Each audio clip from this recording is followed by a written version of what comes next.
Dave, no Saints players have been arrested. No players have been injured riding a jet ski or lifting weights in June. It is a wonderful, wonderful summer for the Saints so far. Thomas, hit that intro. Welcome to Saints Happy Hour podcast. We always have a source. Dave remains quiet because he continues to search for that he can't find. What did Nola Fredo say? Yeah, try to get saved by Nola Fredo. That's a great strategy. Now grab a drink and enjoy the show.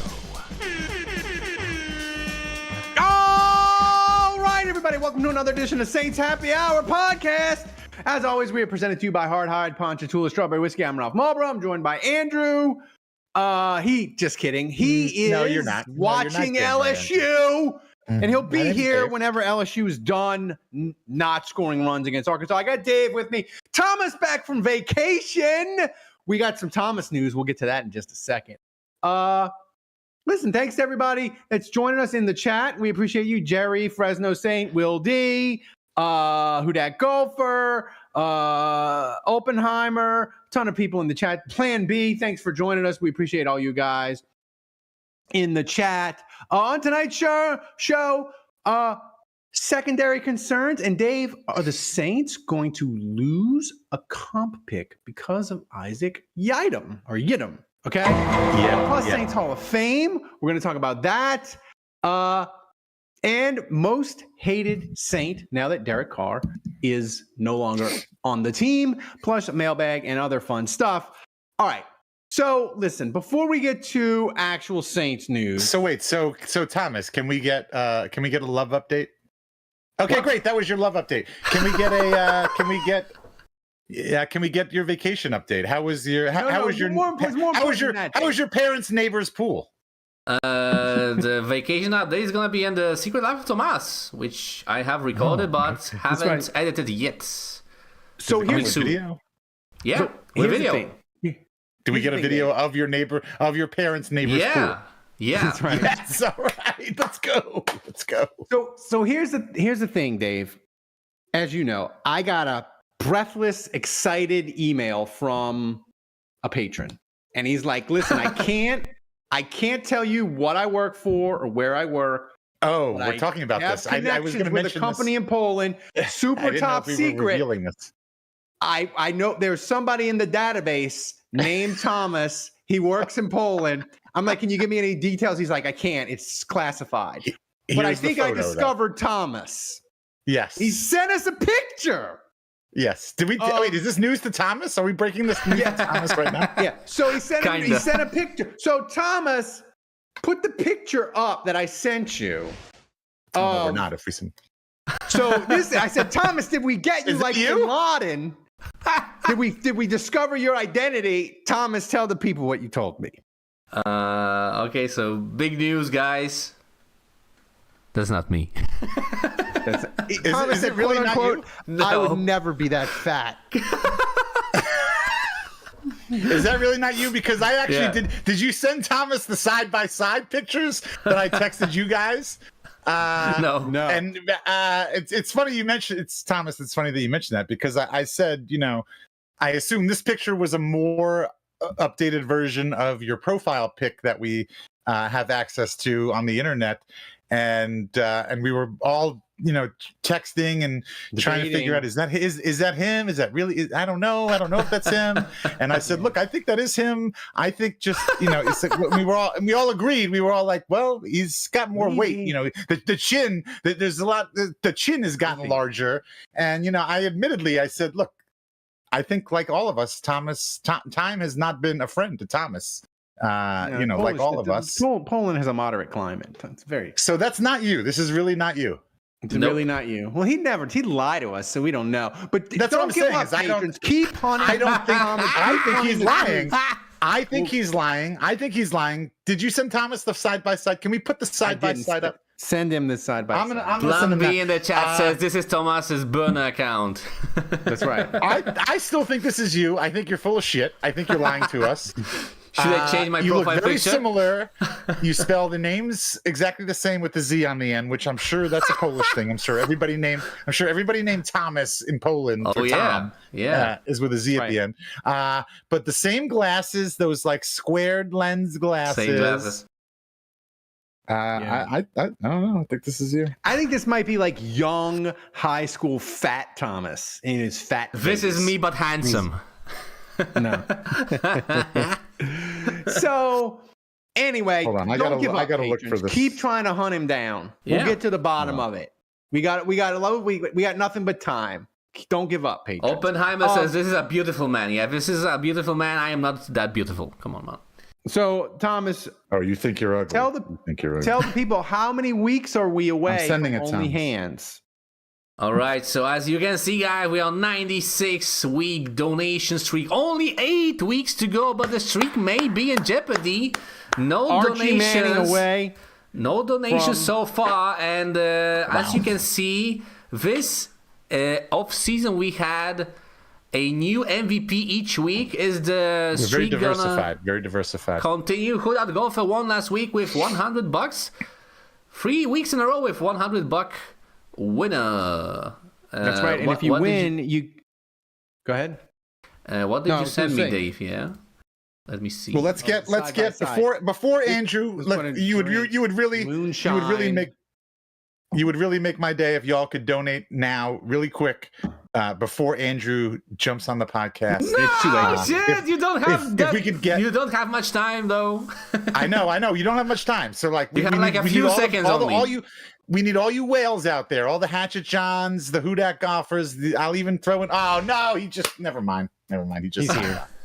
So the drinks tonight, I don't know what this is, Dave. It's Opal. It's Icelandic liqueur, salty Where did licorice. You get that from? That was my man that smuggled in the stuff from Europe, and then I got Old Smoky Moonshine. Punch Lightning. Punch. Some big guns. Punch Moonshine. All right, Andrew still can't figure out how to join us, so let's get those donations in real quick every time before Andrew joins the show, as you said. That's right. All right. So, what are we talking about? Let's go. So, did you get the side by side, Thomas, or no? I'm setting it up. And he's so much more handsome than me. Come on. So listen, he's more handsome than you. Of course, come on, man. We're 8 weeks away. We can have the debut of the Only Hands account right as the season starts, the regular season. There's a side by side. I mean, it's kind of. I mean, look, same glasses, the squared glasses. Yeah. The lips look the same to me. Obviously, you've got facial hair in your profile picture. But the reason I thought this could be you is because in your profile picture, I noticed that you are crafty in your neck. You're wearing something that's covering your fat neck. And so that's why I assumed this was a picture of you, because you were trying to cover your fat neck in your profile picture. I just assumed behind that scarf that you appear to be wearing is this your fat neck. This square fat neck. Yeah. So, maybe. Anyway, I thought we had you. Maybe Thomas is clean eating, being in shape. It's all a lie. Yeah. And he's really just a fat. It's all a facade. Maybe. So yeah, I don't know what's going on with Andrew, but make the donation happen. Just donate, people. Just donate people. If you donate, maybe Andrew won't ever show up, and isn't that what we all want? So let's start here with actual kind of sort of Saints news. I did not know this, Dave. The gold jersey. Apparently, the Saints, if Isaac Yiadom plays. If he plays 30% of the snaps on defense, the Saints will lose the 4th round comp pick they got, or they're going to get for a Debo. Really? Yeah. I hate the Saints will have a decision on whether to play Isaac Yiadom as starter or heavy. I hate being in this position as a team and as a because you could make the argument that it might be is Isaac Yiadom that good like, is he worth losing a 4th round? Like that's the situation that we are now in. We are now in a situation where we as fans, and I guess obviously the coaches, it's like, do we play this guy? Like, is he going to be that good? And if he is that good, or if he's on the fence, like you run into this situation. Like, do we play him? And well, here's the thing. Let's lose this 4th round pick or no? Let's remind the people. It's the 4th round pick, but it's the end of the 4th round, so it'll be. It doesn't matter. It's an extra draft pick. It's an extra draft. Yeah, it's an extra draft pick. And the way I look at it, it's a lottery ticket because any draft pick is a crapshoot, and any draft pick could potentially be the next great player. You know, Marcus Coulson was drafted in the 7th round. It's going to be picked like 140. But here's the thing that I was terrible. Here's the thing that it could make people really dislike Mr. Yidam is we could be watching Isaac Yidam stink because he's playing and the Saints corners could be terrible. We could be watching him stink, and the privilege of watching him stink cost us a 4th round pick. It'd be like imagine watching Jason David or watching Brandon Browner, and they're terrible, but you're also like, this dude's playing it, and because he's playing, we're going to lose a 4th round pick. That would be horrible. So like, this is kind of dicey. Kind of dicey. You know? Well, Dave? Wait, what? Sorry, I wasn't listening. My wife is talking to me. What did you say? I'm just saying it's dicey. Like, people will be hating on poor Isaac Yidam because they'll be like, this is what I'm saying. This is not the situation. If I was him, I'd be annoyed that what was that, over the cap? I'd be annoyed that they're analyzing it this deep and they're putting this information out there. Like, obviously, like I would think that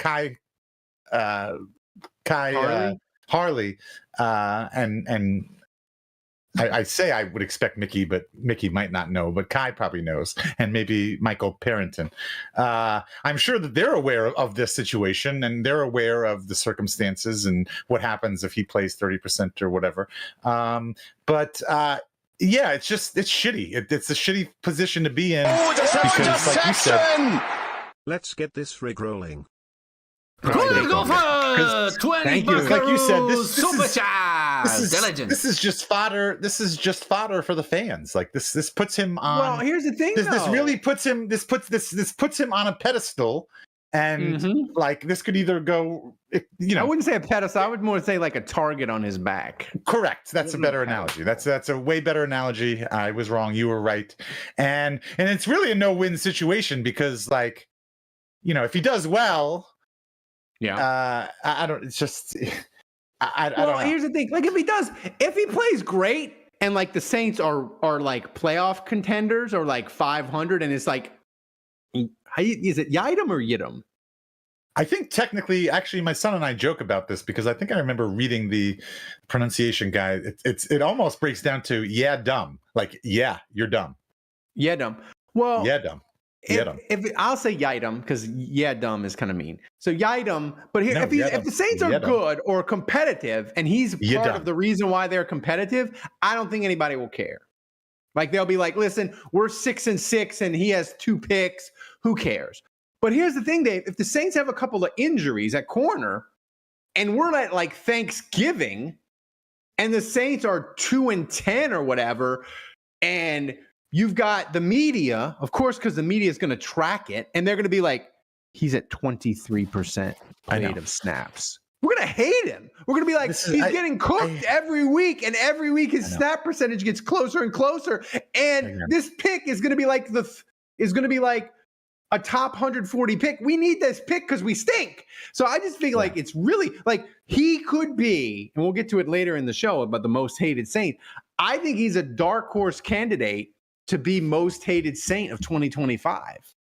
That ties in very well. It's a good segue. I don't know if we want to segue there yet. That's not my pick. Yet. But yeah, no, like I said, like, it sucks that this got put out there because, none of us on this podcast would have figured this out. I'm almost positive nobody in the New Orleans Saints media, maybe Underhill and Triplett, Maybe they would have figured this out or seen this halfway through the season and been like, and pointed this out. But the fact that we know this now before the season even starts, I think this is one of those pieces of information where it's like it's an interest of national security. This was a piece of information. This was a piece of information that was an interest of Houdat nation security, and it got leaked, and it should not have gotten leaked because now it's just going to undermine everything. And I almost wish that everybody would just forget we even talked about. No Saints reporter understands the compensation pick formula. Yeah, no, nobody would have figured this out. Dude, even the guy who's good at it, Nick Court, he's great at it. Even he usually misses like one or two of them. And he's like, I missed it. And I talked to the guy at the NFL and it was blah, blah, blah, blah, blah. And instead of a fourth, it was a seventh, or they're not getting a seventh because of this. And he's not even perfect at it. So it's super complicated. But I was just, and I'm not going to pretend to understand why, if he plays 30% of the snaps, the Saints aren't getting a fourth round pick. But all I can tell you is if the Saints are bad, we're going to be, because if the Saints are bad, Dave, we care less about the actual games on Sunday, right? We care about Dennis Allen getting fired. We care about Derek Carr not playing, getting up out of here. We care about on the field stuff. And so now we're going to care about this. Yeah. We're going to care way too much about Isaac Guidance. You know what? Honestly, you could scratch everything I just said. Maybe it's a good thing because maybe it's like a lightning rod. And if the Saints are playing poorly, like you said, we'll ignore the fact that they're playing poorly. We're just going to focus on the fact that Yadam is still getting snaps. And now we're going to have to give up this fourth round fucking pick. So, maybe this could work either way. This could go either way. It could go either way. Just like Andrew showing up tonight. It could go either way. Well, we'll see. We'll see whether this worked or not. We'll see. Come on, Juju can make it. I will say, hopefully Juju can make it. I will say, Dave, there is a solution to this. Sign Asante Samuel Jr. and push Yidam down the depth chart. Like sign a corner. And now it's not even an argument of, well, don't sign a corner because the Saints shouldn't be trying to win. We don't want to roll over cap space. We want to roll. There's Andrew. Andrew, we've been talking about Isaac Yidam playing 30%. Playing 30% and Saints losing a fourth round pick. And I was just telling Dave, there is a solution to this problem to make sure the fans don't hate him. We're not angry about him playing. The Saints can just sign Asante Samuel Jr., push Yidam down the depth chart, and then we don't have to count his snaps every week and be worried about it. Yeah, I mean, look, they need a extra corner regardless. It's easily Yidam that gets injured, right? But right now you've got McKinstry and Alante Taylor, and if anything happens to either of them, you're in a lot of trouble. So, did you guys did Discord just maybe go we need to insane sign on you guys? No, that's you. Discord was a gigantic bitch to me earlier today. Yeah, I mean, this was like downloading all these updates, and then what it did to my computer. It does that every time I restart my computer, it downloads 25 updates. Yeah. Gave your computer Discord aids. Yeah. Honestly, as we're talking this through, it sounds like, Ralph, you're saying we need to sign Asante Samuel. I mean, basically, it doesn't have to be Asante Samuel. You're saying we need to sign another cornerback that's going to push Yedem down the list on the roster, on the depth chart, so that he doesn't play a lot.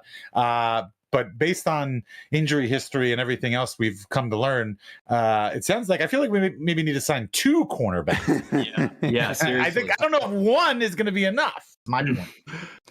I mean, this is how desperate I am. Not that long ago. I mean, after we started this podcast, there was a time where we were debating who the most hated Falcons player was, and I made a case for Asante Samuel Sr. So I have talked on this podcast about how much I hate Asante Samuel, and I'm so desperate for a corner that I'm willing to take Junior. That's how bad things are right now. Andrew, I'm way more desperate now. Like, I wasn't that desperate before, but now that like the 140th pick is at stake, my desperation is ramped up about 3 levels. And for some reason, I think we kind of convinced ourselves that Taylor and McKinstry would be okay because I think we talked ourselves into that because we're like, the Saints aren't going to be that good this year anyway. So if one of those guys is a disaster, like whatever, it's just more losses, which we were expecting regardless. But I think as Tyler Shook and Rattler have kind of cooked in 7-on-7s, and Bub Memes, is making catches, and these nobody receivers are making plays. I think we're starting to realize just how bare the cupboard might be at cornerback. And so I think right now we'll take anything. Am I wrong? I know we always talk about OTAs, training camp. It's always team versus team. It's offense versus defense. So it's always hard to tell, whether the offense is doing well and the defense is doing poorly or vice versa. But am I wrong? I have always been under the assumption that, when it's this early and the offense, hasn't really been able to, get in a rhythm and click and communicate well like they can, or that they start to do mid-season, late season. So when it's this early, I mean, doesn't that favor the defense? Like, wouldn't we think that? I think it's the opposite. You think the offense has an advantage in this kind of stuff? In 7-on-7s, definitely, because there's no pass rush. They can't hit the quarterback. I get that, but you still got to be on the same. Receivers are still learning routes and that kind of stuff, and the defense is just reactionary. So I still would think that like you're throwing against air. I mean, there's no hitting. Like anytime you take physical contact out of the equation, it's advantage offense for sure. Well, the one thing I will say, through all the OTAs and the mini camp, they only had one time where they were like, Kool-Aid McKinstry was the best player today. That happened one time where they mentioned defense in a positive light. The one thing I will say is once they get the pads on, I remember in 2014, that was Brandon Cook's first year, I think, or maybe it was 2013. Yeah, I think it was 2014. And all the media was like, Brandon Cooks looks like he's a 5-year vet. He's plugged in. He's cooking every day. And we were like, oh, the Saints drafted a stud. But it turns out the 2014 defense was an abomination.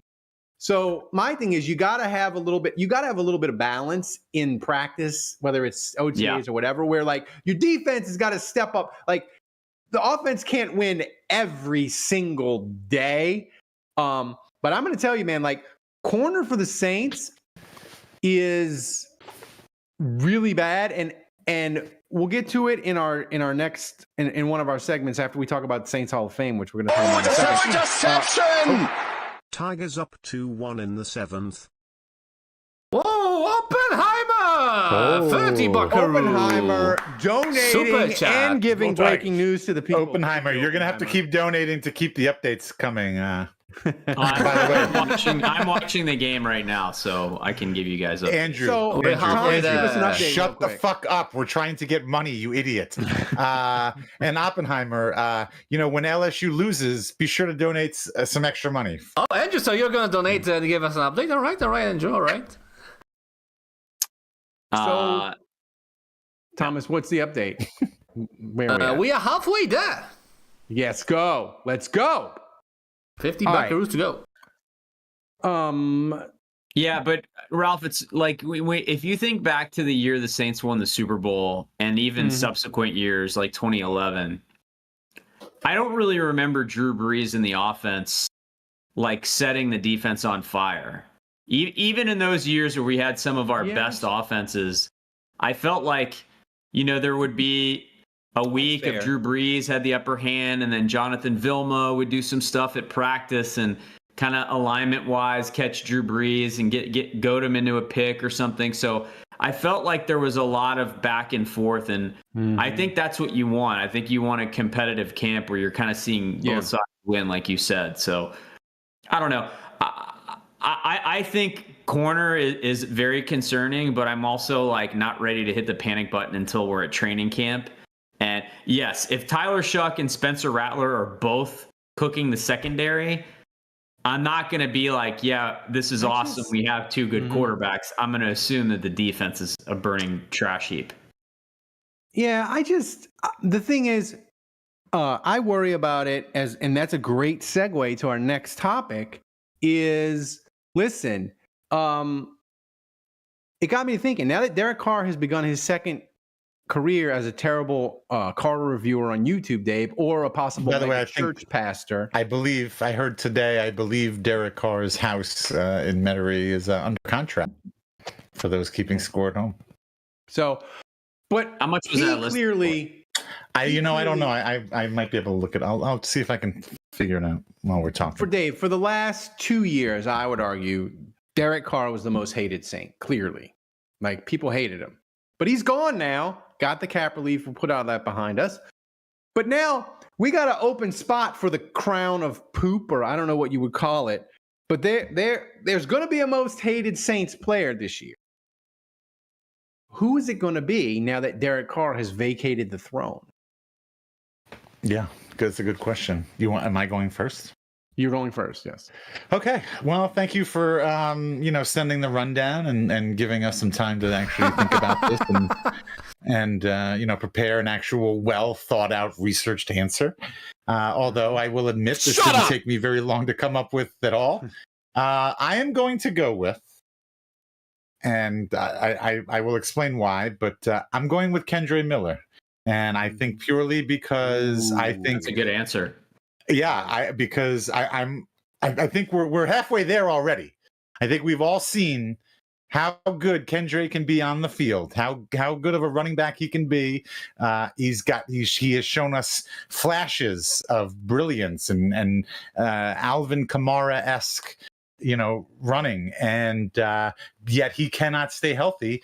And boy, we could really use him this year. And if he could be the guy and step up and be the number 2 behind Alvin Kamara, I think we would all be really excited about that and really happy about that. But I think history has shown us that he has a tough time staying on the field. And I very much see, I'm already getting verklempt thinking about it. I very much see him again showing us some flashes early on in the season or training camp, and then immediately getting injured and being just a total fucking waste. Dave, I think this is a great pick potentially, but do you think if the Saints are terrible, that people will care less about Kendre Miller being injured? Why not? Do fans' hatred of him, do the Saints need to be competitive for them to care? Where like if the Saints are 1-10, no one will really care that he's injured. But if they're 6-6 and they're like, this jerk is injured all the time, we could really use him this week against a crummy run defense to try to get in the playoffs. Do you think? No, I don't. I get what you're saying. Like, are we going to be pissed? Would we be more pissed off if the Saints were just right there on the precipice and he was that one straw that could, that could break that camel's back or whatever and get us over the hump? And no, I don't think we're going to be in that situation. That's not why I don't think we're going to dislike him. I just think we're going to dislike him because for the reasons that I am already starting to dislike him, which is that I have seen him so close to only hands.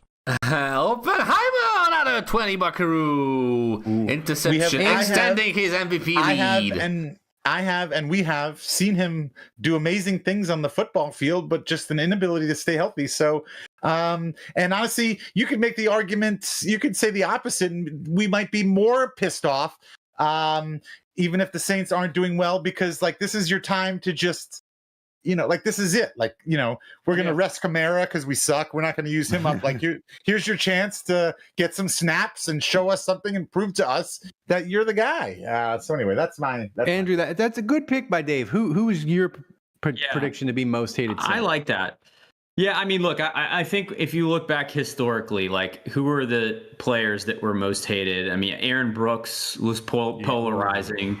Fred Thomas, Jason David. I like Fred Thomas. Brandon Browner. So I mean, a lot of defensive backs, right? There's a long history of, and then you got Derek Carr. So I feel like between quarterback and secondary, Wide those are receivers that drop the ball. Kenny Stills. That's true. Marcus Colston at the end. Yeah, the yips. Yep. If you have a receiver that can't catch that, I mean, even Jimmy Graham, I felt like when he would get the alligator arms, he was the recipient of some vitriol. What about Corey White?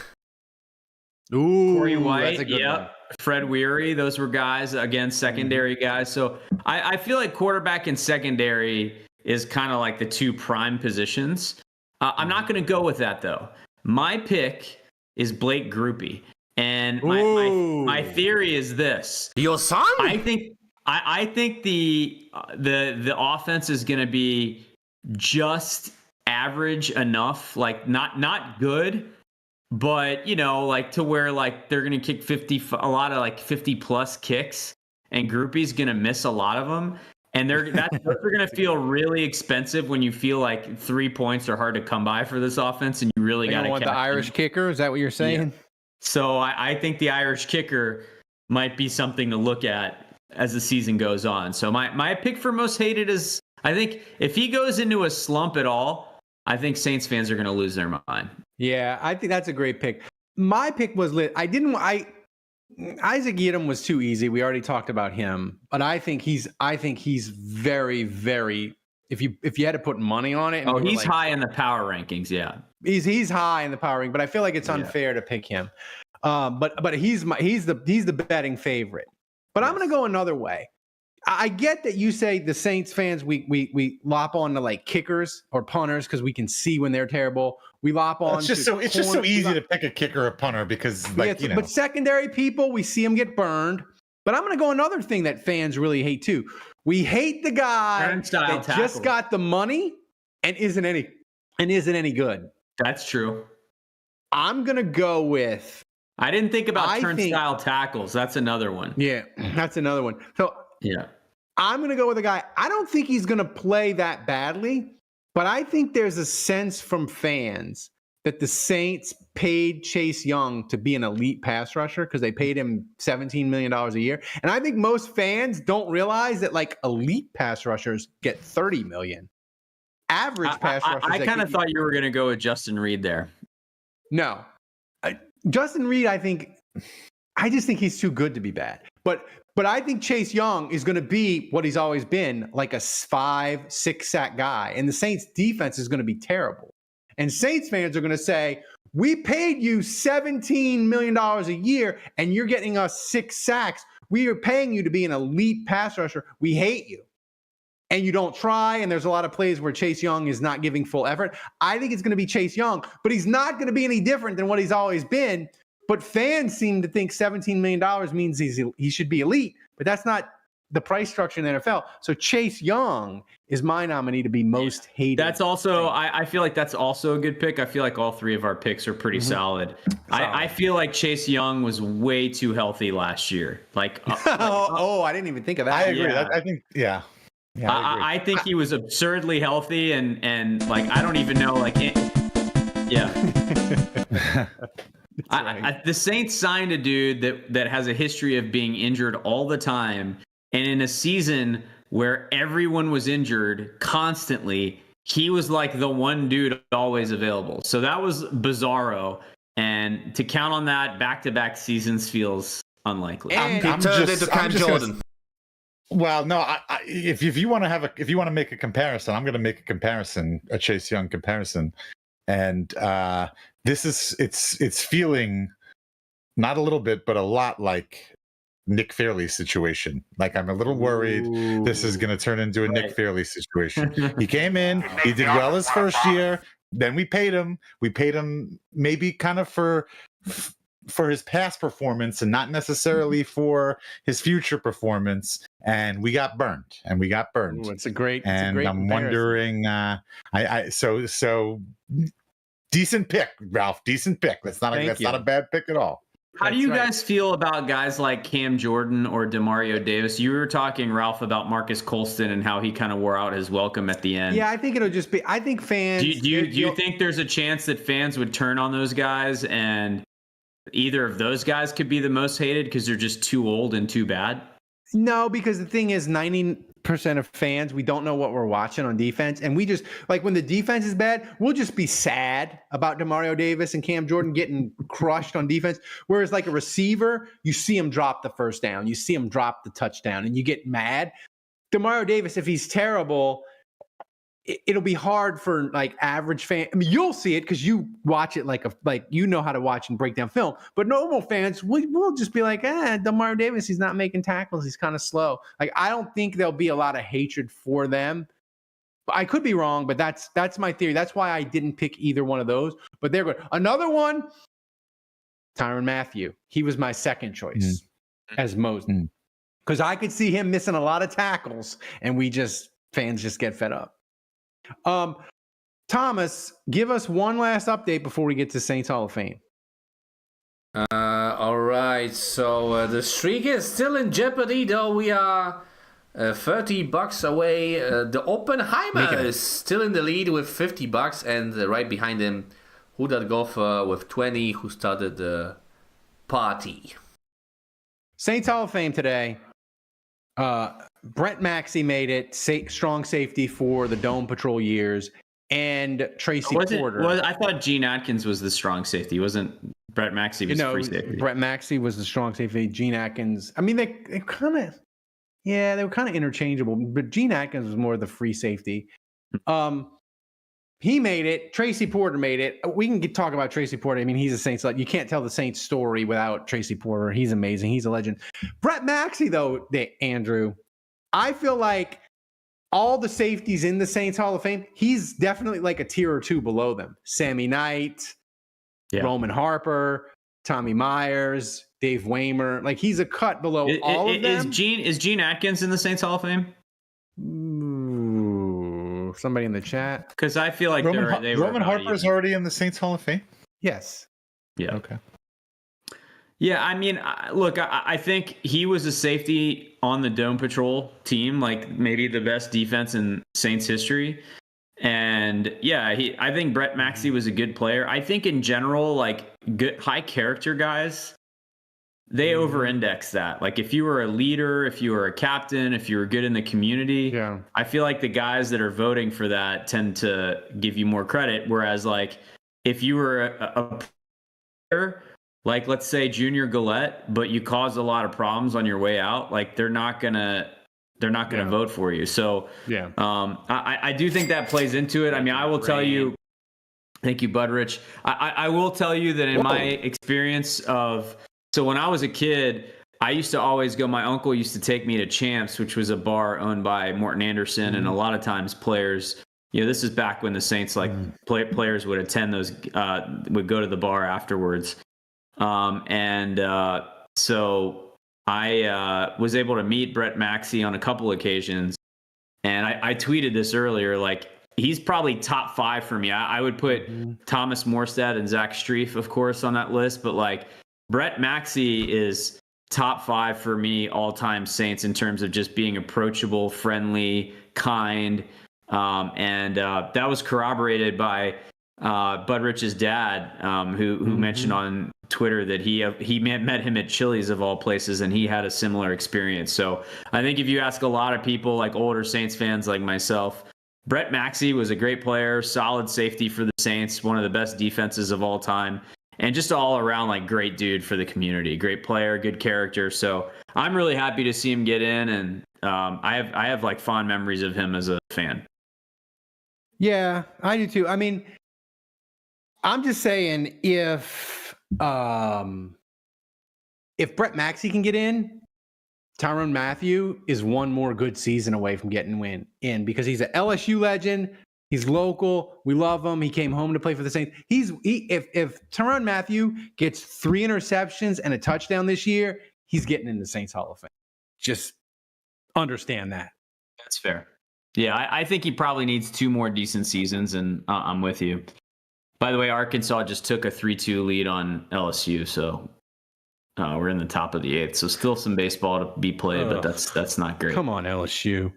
Also, by the way, based on my research, I believe, we had talked about Derek Carr's house being under contract. Yeah. Why don't you back it up with a source? I My believe source the is that I listing is made it the pending, fuck but the up. listing was for 3.35. That's it. Yeah, that's for New Orleans. I mean, for like he's in Metairie Club Gardens or whatever. I mean, that's about as expensive as you're gonna get in this area. That's I mean, not true. If you're paying more that's than fucking that, cheap, man. For Andrew. it's not cheap. But if you're paying more than 3.3 for a house, you're getting something pretty spectacular. I don't know where. Yeah. That's expensive. That's pretty. I mean, high. I'm guessing Drew's house was nicer than I know it was in Orleans Parish, but I'm guessing Drew had a nicer house. No. I don't think so. I don't think if Drew's house went for sale now, I don't think he would command that much. Making it rain. No, I don't. Whoa, Anyway, so Will D! Let's keep that all right. streak alive! And go Tigers, go. Donating 10 euros, Wow. which is more That's than like 10 12, bucks. That's like 12 American dollars. Is it? Yeah, the Yeah. euro is worth more than $1. Breaking the streak. Also, thanks to Budrich for donating earlier, almost 20 bucks. Orton with Anderson weeks to go. Donation right. message. Dave acting like, who the hell is Brett Maxey? And also, I have no idea who Brett Maxey also, is. thanks for $12 tip from Go Tigers Go. Come on, Tigers, goddammit. it. Donating via Stream Elements. Best way to donate. Yeah. BRB. Listen, Tracy Porter. I don't know what else to say about Tracy Porter. He's a legend. He's a huge part of the Super Bowl season. The thing Why did that Roman Harper get in before Trey? When did Roman Harper get in? A while ago. I mean, why did he get? Yeah, well, why did he get in before Tracy Porter? Because I think Roman Harper started in 06, right? He was in the 06 But I think draft. I think he played longer than Tracy Porter. That's why. I know, but Tracy Porter is Tracy Porter. I mean, he had the That's play. right. Yeah. Two plays actually. We can't forget the NFC Championship game either. No, the thing that's amazing to me about the Tracy Porter sort of story arc in 2009, Andrew, is I can remember it clear Andrew's as not day. On the bottom of the ticker on ESPN2, it said Chris Mortensen reports Tracy Porter torn MCL. He's out for the year. And he got carted off against the Rams, had the towel over the head, tears, everything. And it was like, he's done. He's out for the year. We're screwed at corner this entire season. What are we going to do? And we need Isaac he wasn't out for the year. And he came back and was awesome. And that's what I think about with Tracy Porter. As much as I think about the 2 Super Bowl plays, I just think about that and how, Andrew, every Super Bowl season, man, it hangs by the thinnest string, doesn't it? Bro, Andrew's not here. Come on, man. Oh, Yeah, I've told you this before, and I'm going to tell you again. Just open up your eyes and look forward. Andrew isn't here, but I'll comment on this. I'm looking at And the fucking YouTube. drink, man. I What the don't fuck? know what Oh, you're yeah. looking at. What Oh are yeah, we you got drinking? to Okay, drink. we got Opal. We got Smoky Mountain Moonshine. What are we drinking? Oppenheimer. Tell us in the chat. Drink the Opal one. The Opal is only no. 20% by volume. What? 20? Yeah, it's weak. But no, just to piggyback off what you're saying, Ralph, it's like it's like I'm fresh off the US Open this weekend, and it's just like any golf tournament where you got to have a little bit of luck. Like, you can be as talented as you can possibly be, but you absolutely have to get a couple of good breaks going your way to be champion. Yeah. It's always it hangs by a thread. Fire. The difference between Super Bowl champion and division game loser could be one play, one fucking play, or one injury in the case of Tracy Porter. Yeah, right. So I'm gonna drink the Opal. It's licorice. It's only 20% by volume, but I hate Come on, licorice. Oppenheimer. Tell him to drink something stronger or something. I will say this though. When I was a kid, Dave, I ate licorice and I got like my bottom lip like swelled up like a clown. So this could in theory this could be you might be having an allergic reaction. This might be the most Sally I need assistance This moment could be ever. a blessing in disguise, man. Selly, I need the EpiPen. Oh, Andrew, we can You're hear muted, you. Andrew. All right. We're still waiting on Ralph to take his shot. Yeah, he tried to weasel What his is way out, taking so man. long? Oh my God! Here Come we on, go. Let's go. I gotta be out of here at 9. Whoa! Ooh, yes, that's What why. the fuck? That's why I wanted you to do that one. That's why. Puke me I down. don't really care. I do not care about the alcohol content. It's the We're gonna flavor. preview that And I knew bitch, and this I'm gonna one be drunk as fuck. would hit hard, and it's hit Ralph very hard. Lift your head up, Ralph. Can you lift your head up? Disgusting. Oh, Sally, I need help. That's what she said. That was a fucking 20%. The alcohol care doesn't what it matter. was, It's it's the flavor. gross. It's the taste. You can have something that's 80% alcohol, but it could be sweet and taste delicious. Like Yeah, Give me that pure content meat. doesn't This is matter. like this is a 8. Oh, Oh shit! All right. and I got a little tingly, Dave. It's a little tingly still.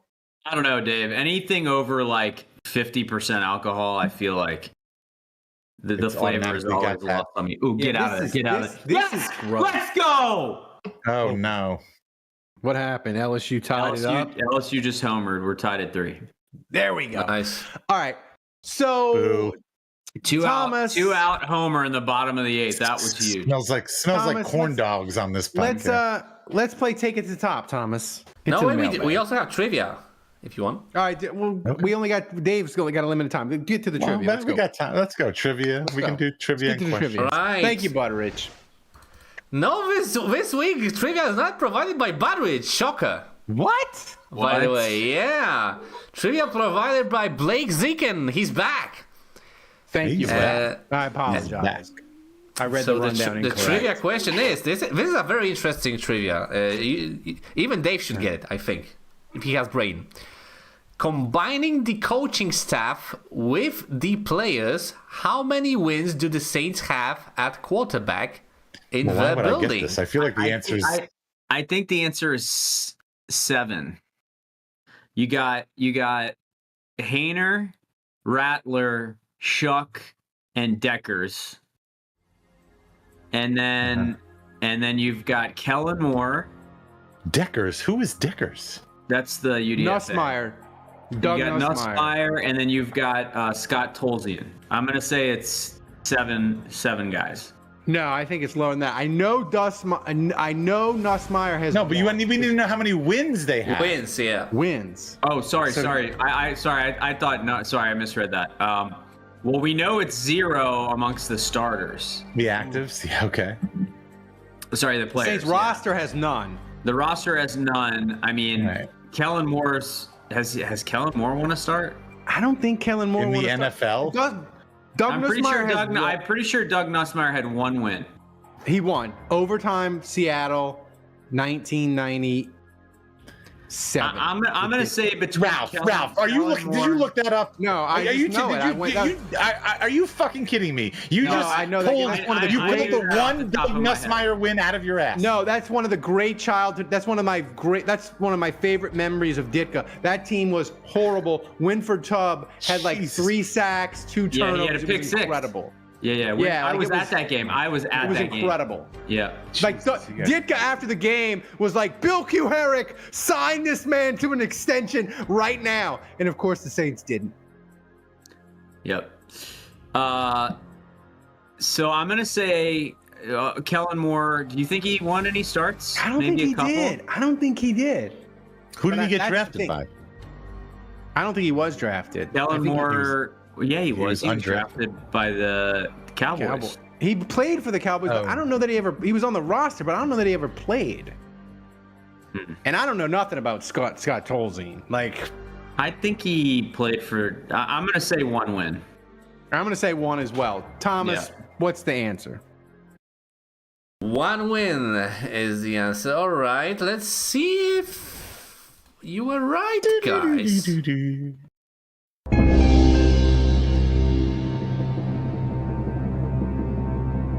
7.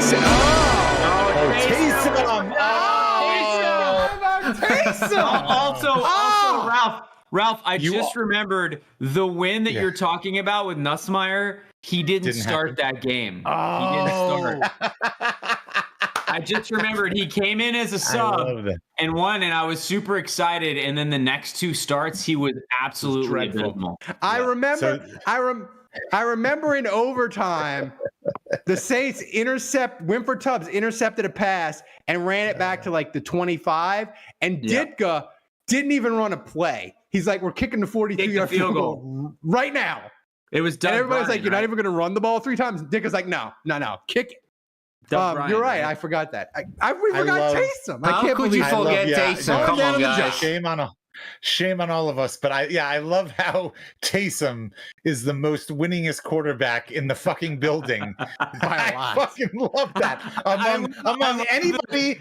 Among anybody that ever played the sport of football in that fucking building on Airline Drive, Taysom Hill is your fucking winner right there. I love that. My favorite about all these stats is that after Taysom Hill, the next best guy is Scott Tolzien with 1 tie.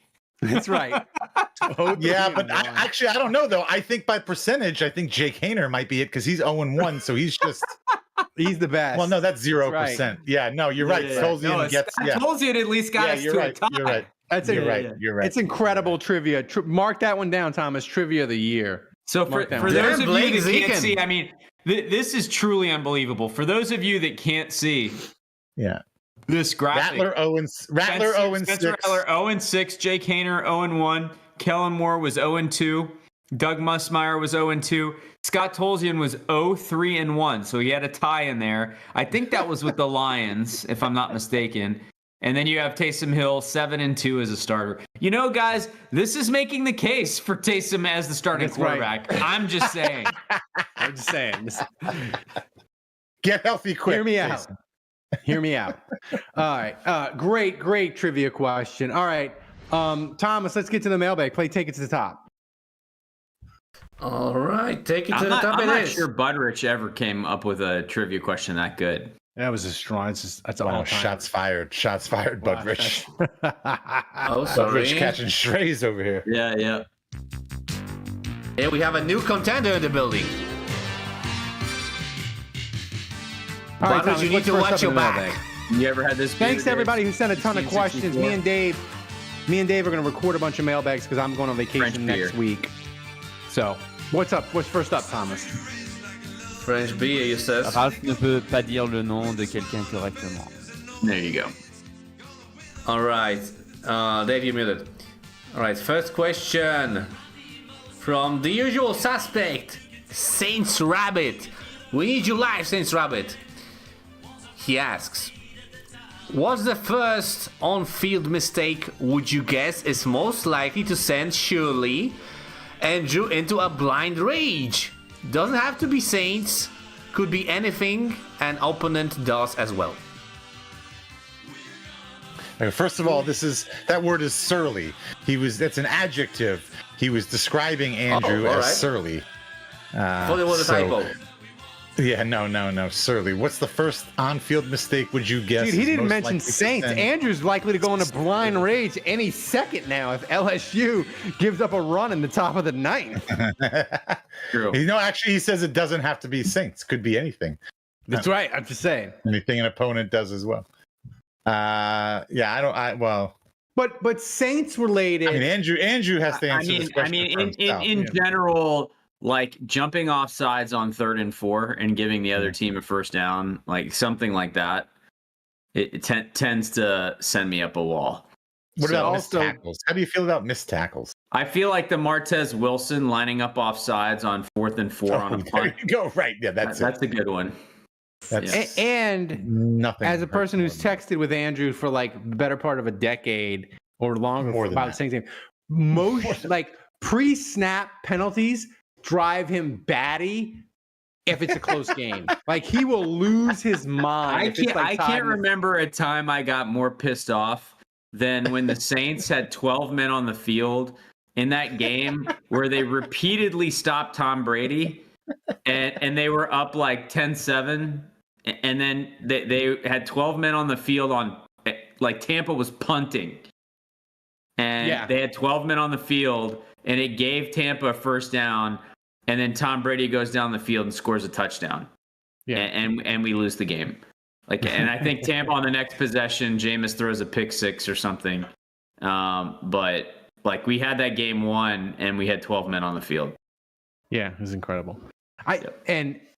And that will drive, but only in close games. Like if it's 12 men on the field, 12 men on the field, or a formation penalty, and it's not a close game, he doesn't care. But that drives him into a rage. So what's next, Thomas? All right, next question from the man, the myth, the legend, Moldula. He asks, rookie NFL players in the past looked 35. Veteran QBs looked 50. Roman Harper looked 40. What other Saints players look at least 10 years older than they were? I'm gonna have to pull up the roster now and look at the images. Like, are we talking about current Saints or what? I mean, the all-time is easy. I feel like Vaughn Johnson always looked insanely old. No, my impression is that he's talking about current Saints because he mentions older Saints in the question. Yeah. What was the quarterback that was like 32? Ken Stabler. He looked 70. He was. Yeah, look at pictures. Google image Ken Stabler with the Saints. It's incredible. Like the pictures of him at 32. Like he looks older than all of us combined. Yeah, I'm gonna pull one up. Oh well, they don't have the photos on the pull down. I don't know. I don't have an answer for this. I would say we need these questions beforehand. Well, you know what my answer is? Not Blake Groupie. That's my answer. Right. He looks like he's 5. The opposite of Blake. Yeah. Let's see. Yeah. If there's a picture of, I wish I can't get Tyler it. Shuck, right, Ralph? No, he looks young. Tyler Shuck looks like a Civil War lieutenant. baby-faced. I don't know that he looks old. He's baby-faced. Yeah. Yeah. I would say Spencer Rattler looks older than he is. You think? A little bit. Yeah. Maybe Will Clapp? Will Clapp has a baby face. Yeah, maybe you're right. Maybe. Yeah. Brother Martin's finest. Go Satyrs. Taysom looks forever 18. Yeah, Taysom looks young. Yeah. Taysom, it's just this roster doesn't. Juwan Johnson looks old. Oh yeah, he does. He looks like a 45-year-old sitcom down, but he is old. He was a teammate of Tyler Shuck, and Tyler Shuck is 106. Like if you told me that Juwan Johnson was 38 years old, and I walked past him in the street, I would believe you. Yeah, that's my answer. Juwan Johnson. Yeah, Juwan Johnson is the winner. Yeah. Thomas, is that it, or we have another one?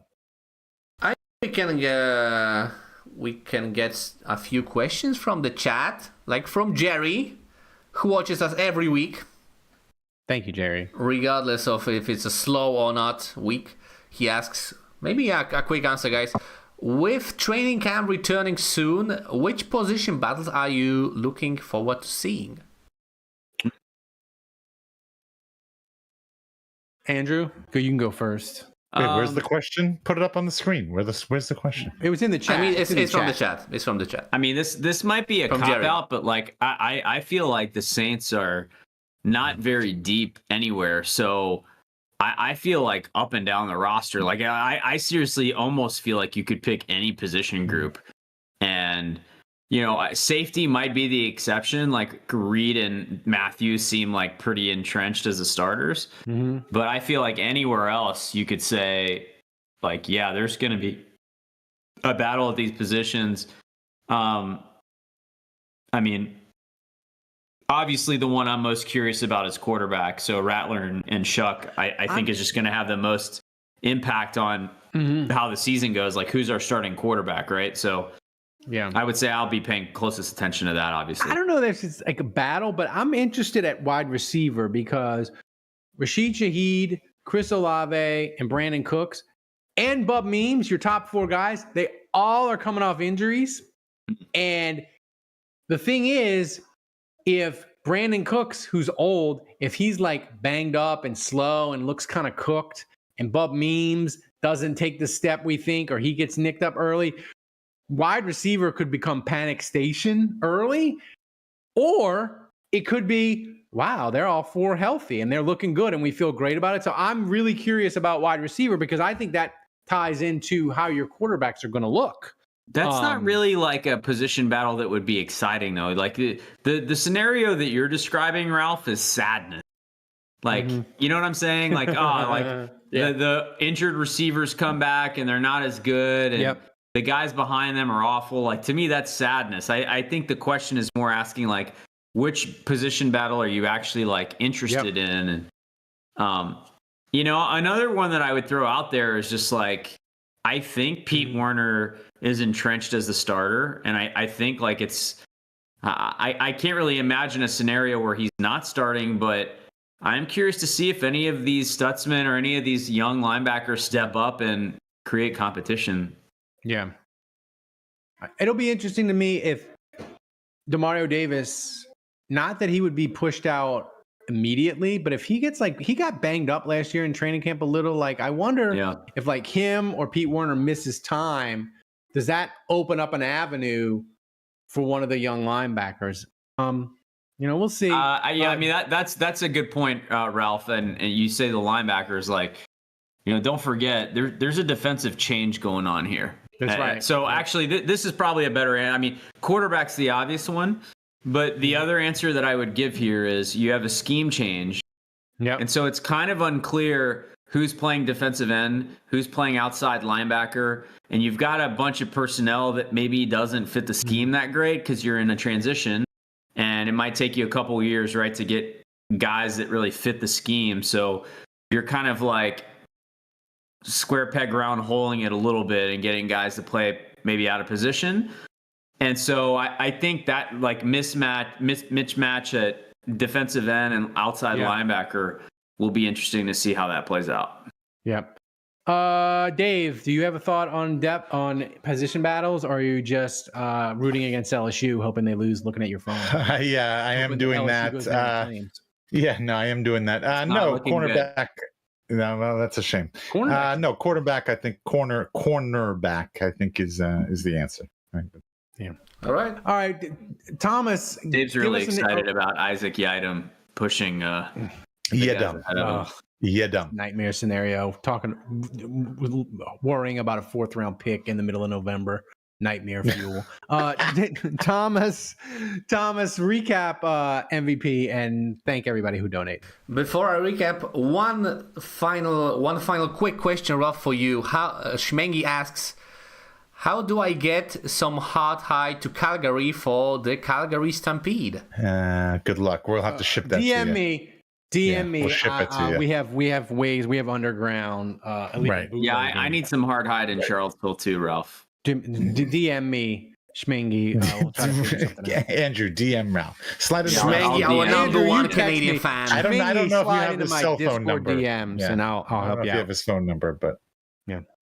All right, I'm out of here. See y'all later. Dave's out of here.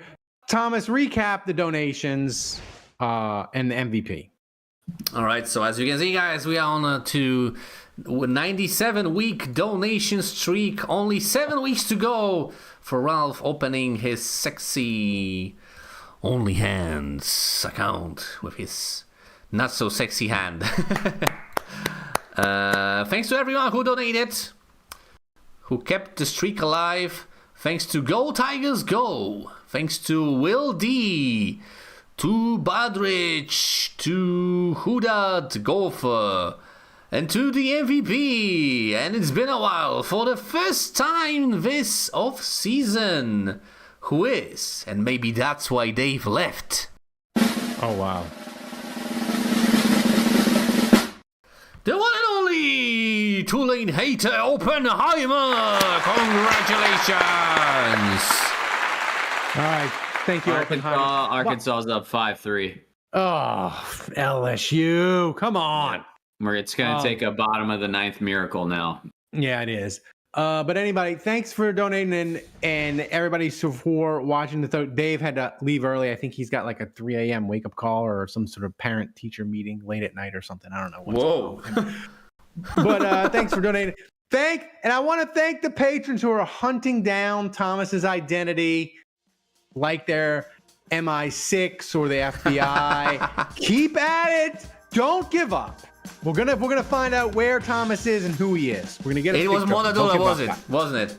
Yeah, well, it was. No, it wasn't. But thanks for watching, guys. If you enjoyed the show and we made you laugh, consider supporting the show by going to patreon.com/SaintsHappyHour. Give us a shot. Every little bit helps make the show a little bit better. And don't forget to follow us wherever you get your socials and your podcast. So for Dave, who had to leave a little bit early, for Andrew, who got here, for Thomas, the best producer on earth, running the show back in Poland, and Kevin, who's on a train somewhere going to Chicago. Until next time, the bar is closed. Brudette.